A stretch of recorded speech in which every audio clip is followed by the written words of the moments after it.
These last few weeks, we've been in this series called Give Up to Go Up. The idea is that in order to pick some things up, we got to lay some things down. If we're going to get on certain roads, there's some roads we've got to get off. And that's just the reality of how things work. And there's some of the roads we stay on. There's some of the things we hold in our hand that seem good-natured, that seem like we're acting out of strength and resolve. And the more we do, we come to realize that those things are working against us. They're pulling us down, and they're absolutely keeping us from getting to the place in life where God wants us to be, helping us rise above and deal with the tragedies and the storms of our life. The song we just sang talked about rain and storms and tides and wind. And that's a literal and a figurative description of life. The response to this series has been surprising. Sometimes you come and you deliver a word and you prepare a sermon or a series and you kind of go, God, you got it. Do what you will with it. And the response has been overwhelming. My email box, the conversations we've had, the stories of friends telling friends. So I would encourage you, not just because I want you to listen to me, I want us to hear the word that God has for us that speaks to real life, real answers. Because that's what we're about as people of God. That's what we're about as a church.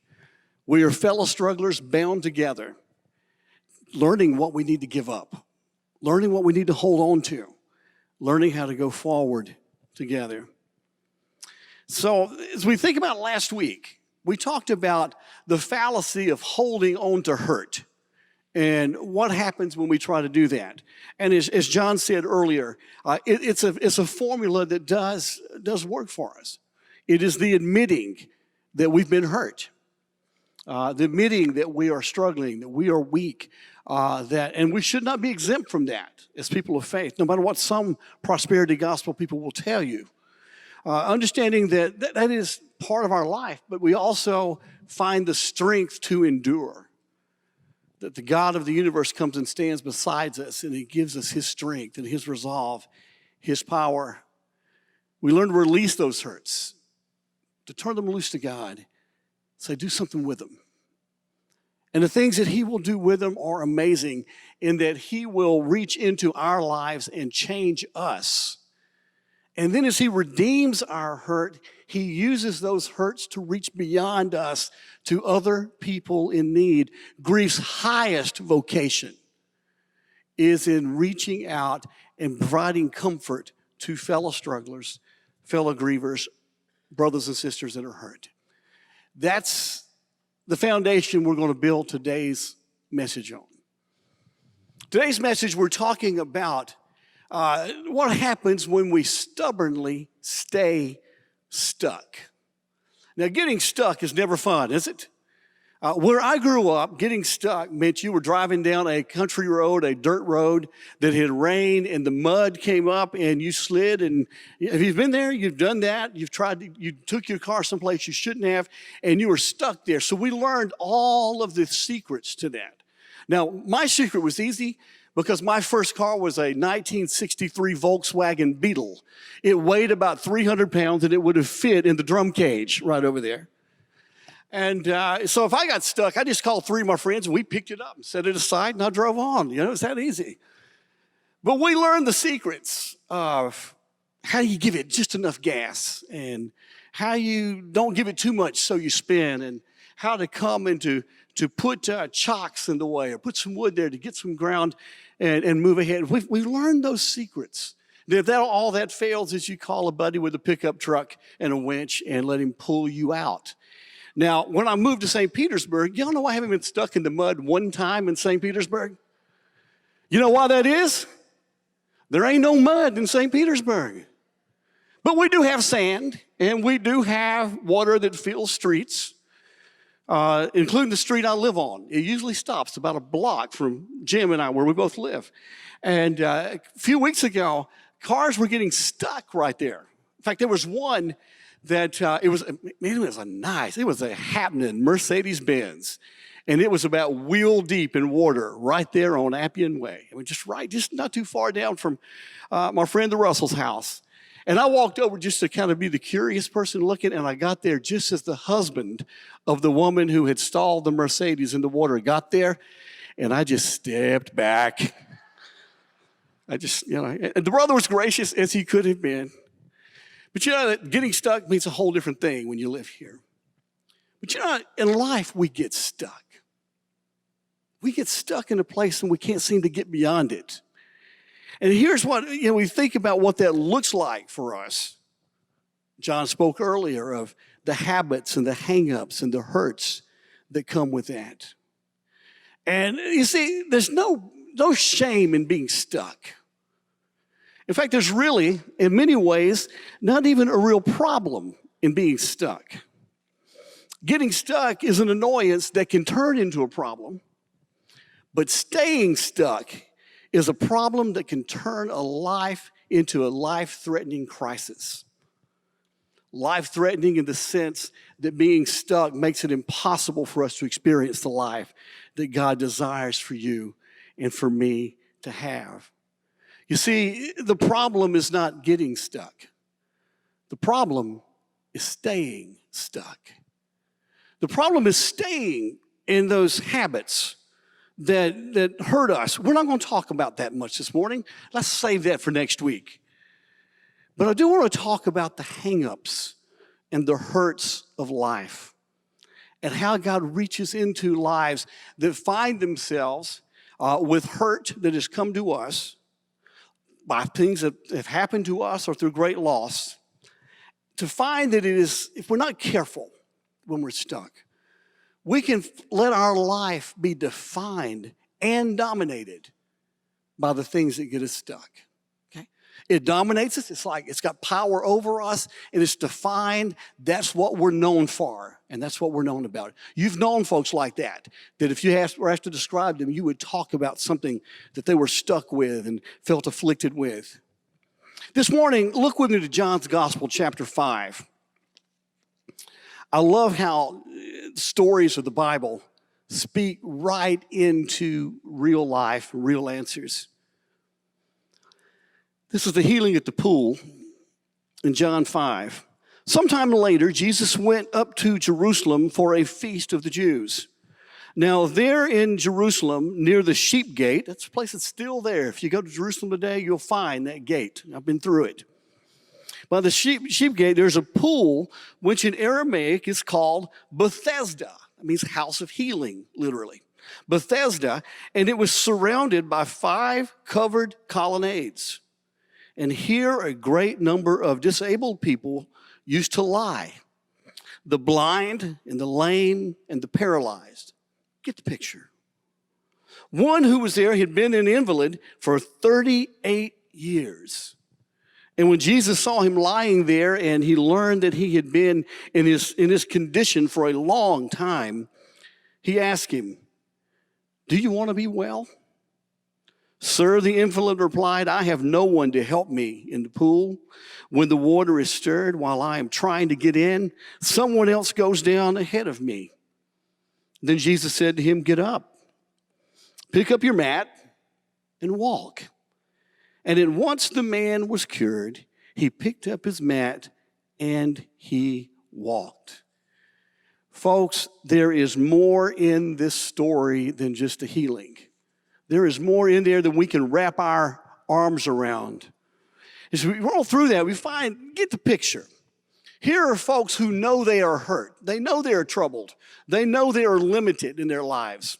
They gather together in one place in the hope, whether it's superstition or some kind of real, honest-to-goodness magic, mineral springs.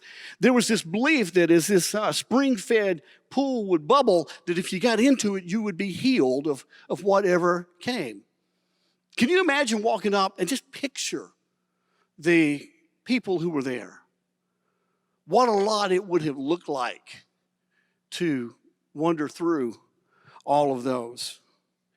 Then Jesus wanders through, and for some reason, he picks out this one.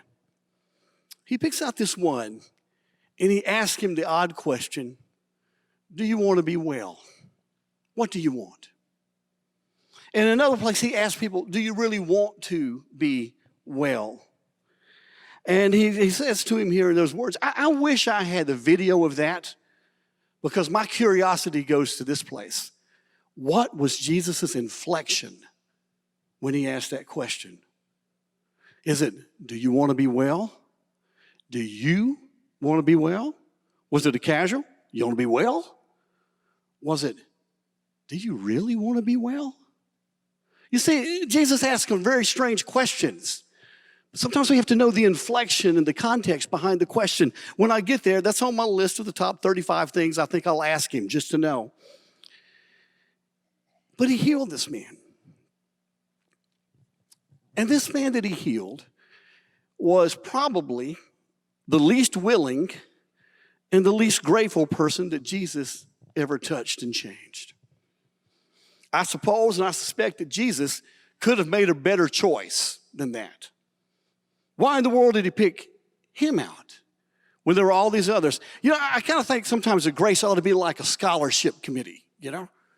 You know how you do? Have you ever served on one of those or applied for something?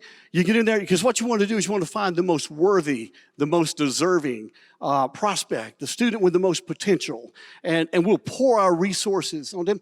Jesus went in there without such a criteria and picked the one who had very little, if anything, to give, very little prospect, didn't have decades of life ahead of him to live and to change, but Jesus picked him out anyway. It reminds us that though by our eyes and our standards, Jesus might have made a better choice than that grace falls on the undeserving, and we are all undeserving. You know, as a pastor, that's one of the hard things that I've learned in life is that those who are hurting the most and needing the most, and in some ways by our own, if we use our own flawed way of looking at things, the least deserving, doubt that there can be grace extended to them. They doubt that the power could ever come to make a difference. But on the other end of the spectrum, we find folks who believe they're deserving who think they don't need it. They're just fine like they are. Jesus comes and speaks into the middle of all of that. When I think about being stuck, and this man was stuck, 38 years of being stuck in his affliction, stuck in his corner by the pool, stuck with the company of those around him that probably weren't the most fun folks in the world to be with. The brother was stuck. Long time. When we talk this morning about being stuck in life, I want to come at it from two angles, two places. And folks, this is born out of my life and experience and yours too. This is born out of 30 plus years of pastoring and walking with people who have been stuck, who have been hurt, who have just not been able to move forward. And we've all seen those people, and we've all at one time or another been those people. But the two places I want to focus on this morning in the few minutes we have. The first is when we're stuck because someone has hurt us. It's personal. Okay? If someone has ever hurt you, let me put it like this. Let me just look across the room. If you can say with great honesty this morning that no one has ever hurt me, no one has ever caused me pain, would you please stand up so we can celebrate you? Ain't nobody standing up, y'all. You know why? Because we've all been hurt. We've all experienced that personal stabs and wounds, unintentional or not, in life. And we probably get the least instruction and the least encouragement.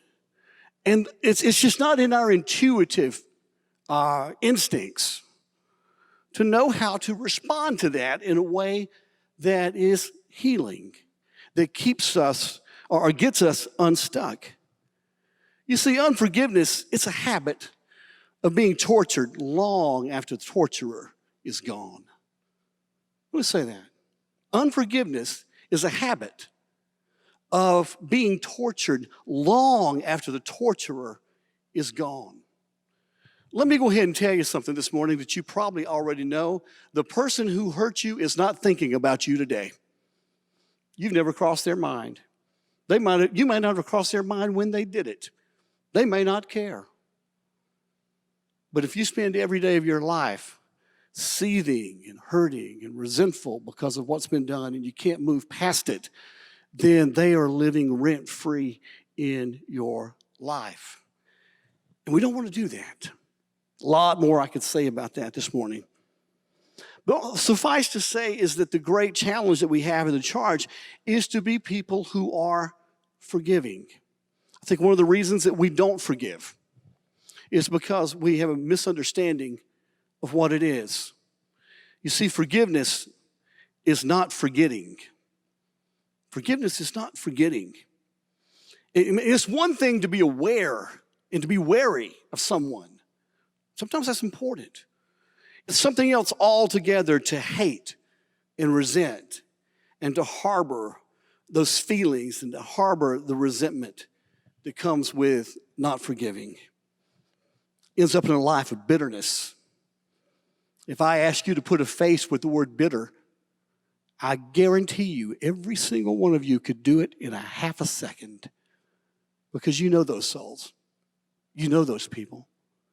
Sometimes you look at them when you're sitting at the table.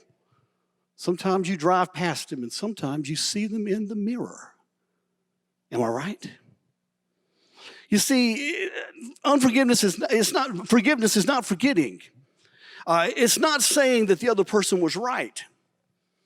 It's not the immediate release of pain. We don't just get healed immediately and get past the hurt that we feel. It clearly doesn't mean giving the other person permission to keep doing the things that hurt you. You may not be able to take the wind out of their sails, but you absolutely can take your sail out of their wind. And sometimes you need to, and you have to. And it's as one person said one time, I heard that these relationships and these hurts that we have in life, they're like broken glass. Sometimes it's better to leave it broken than to pick it up and let it cut you up. There's some things we cannot put back together. Forgiveness doesn't mean that we have to do that. Forgiveness is not absolving someone of the consequences, and it does not mean that you are weak. Does not. Now here's the funny thing. There's not a lot of biblical teaching about giving forgiveness. If you look at it, if you put it in a category of stuff, it's not a really big one. But what is there is really, really straightforward and not open for misunderstanding. You see, Jesus said, forgive 70 times 70. That's a lot of forgiving. Jesus said, if you do not forgive your brothers, your Father in heaven is not going to forgive you. There's the odd parable or two that talks about the wickedness of not forgiving and expecting to be forgiven. But the one we're most familiar with is the Lord's Prayer. Our Father who art in heaven, hallowed be thy name. Say it with me. Thy kingdom come, thy will be done on earth as it is in heaven. Give us this day our daily bread and forgive us our debts. Ooh, it doesn't matter whether you're a debtor or a trespasser when you pray that prayer. You get what you give. Father, forgive me as I forgive those who trespass against me. That's a scary, scary prayer. But I will tell you, you can't get unstuck without doing that. There's some things we just need to turn loose of and put that behind us and say, that's not going to have power over me anymore. The other is great loss, particularly that of death. I will say a word that there is one particular loss that's like a death that grows from being hurt, and that is divorce. We don't talk about that a lot in the church, but that is the bridge between hurt by someone and the great loss that we feel in death. Someone has said that it's like a death with no body, and you don't know how to grieve it. There's a lot more we could say about finding God's grace in the midst of that part of the story. But let's move on a little further to talk about what happens when what happens to all of us happens eventually, and that is we lose people that we love. And out of that, we become dominated by that loss. And as I said earlier, defined by that loss. That's where we naturally run to. It's probably normal to do that for a while. But it is not a good place to stay. It's better that we begin to understand the process of healing the grief wound. The process that begins with numbness and denial. I just don't know what to feel. And then you feel everything. And eventually you accept the reality of the loss and you put life back together minus what was lost. You put the loss into greater context. And then, as I said earlier, you reach out to others to give and receive mutual help as you've done with that. Folks, that's heartbreaking, life-wrenching grief. The good news is that Jesus has promised us that he will walk with us through all of that. You see, when you think about how you don't get stuck in your grief, let me tell you this word. You can't bring your loved one back. No matter how much you want to, no matter how much power you think you have, no matter how hard you work, you can't bring them back. But you can bring you back. You can find the self that you lost in the middle of that loss. And it's what our loved ones would want us to do. We can't bring them back, but we can bring ourselves back. A friend of mine who was a pastor, chaplain, former campus minister, who within a few months of each other lost his father and lost his son to opioid addiction. Great loss. I just can't imagine. He wrote these words, "We need to grieve the ones we have loved and lost, not to sustain our connection to suffering, but to sustain our connection to love." Folks, you don't get there immediately. You don't start out the day after the funeral thinking and writing those kind of things. But in time, as God does his redemptive work in the midst of the greatest losses we can imagine, the one who knows what it's like to give up a son, the one who knows all about our sorrows, comes along beside us and says, "I will walk with you." Now, one last little section for us to run down. It's interesting that psychologists tell us that the quickest way to get unstuck is to find the answer to these three questions. The first one is, what do you want? What do you want? The second question is, what is stopping you? A lot of times it's our emotions and our excuses. It's our mindset, or it's our belief, or it's our lack of understanding that we really can be healed and we can move beyond that. And when you go back to the story we read earlier, all three of those elements are there. Jesus asked him, "What do you want? Do we want to be well?" He said, "Sir, I'm here." "Yeah, of course I do." Naming what it is that we want. The second question is, what's stopping you? You know immediately what this guy did? He immediately started giving excuses.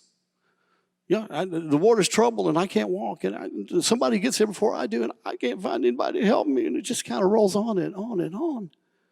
And I'm thinking to myself, 38 years, you could have made it one day in those 38 years, I'm pretty sure.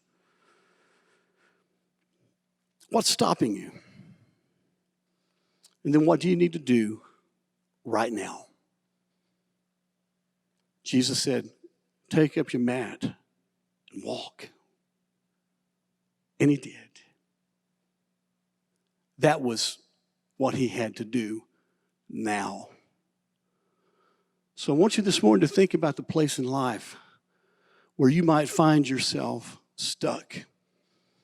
And I will not promise you that there is an easy and immediate release from that and to move from that sinking sand to a firm foundation instantly. I will not promise you that.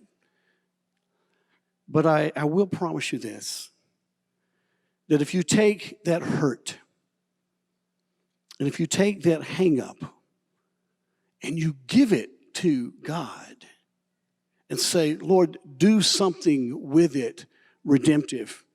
When you can turn the question between God, why, to God, what now? You begin to look at those things differently and understand that. And here's the news this morning. The next step is yours. You didn't choose to get hurt. Somebody else chose to do that for you. We can outline the myriad of ways that shows up, many of them more common and deeply hurtful than we can ever say. You didn't ask to lose a loved one, whether it was a baby, whether it was somebody 100 years old. But God can speak in those moments and say, don't stay stuck there. Don't stay stuck in the brokenness of the relationship. Don't stay stuck in the pain and hurt that makes you bitter. Don't stay stuck in the pain that says there is no hope, because God said, I would not have you grieve as those who have no hope. We do have hope. So the next step is yours. It's mine. To take responsibility for what we do with the realities of our hurts and our losses, and answer the question, am I willing to release my pride in order to receive His power and respond to His promise? And if the answer to that question is yes, step out. Feel yourself becoming unstuck. Because, folks, I will tell you, there's no other way. Let's pray together. Father, as we come to you this morning, allow each of us to let our mind and hearts run to the place where we are stuck, where we just don't feel hopeful at all, where we don't feel, Lord, that we need to respond, or we don't feel that anything we do will make a difference.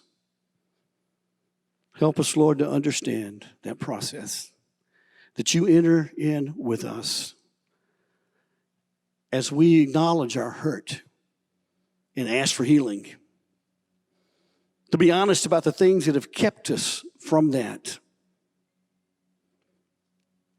and to do what we need to do now, to take the steps we need to take to come unstuck.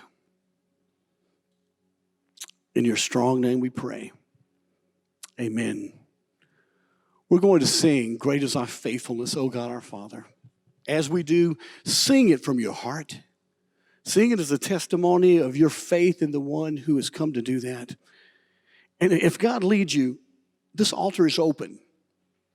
Come and lay down, release that habit, that hang up, that hurt, and allow God to take you by the hand and pull you up from the miry clay that you're stuck in. He will do that. Come, stand and sing.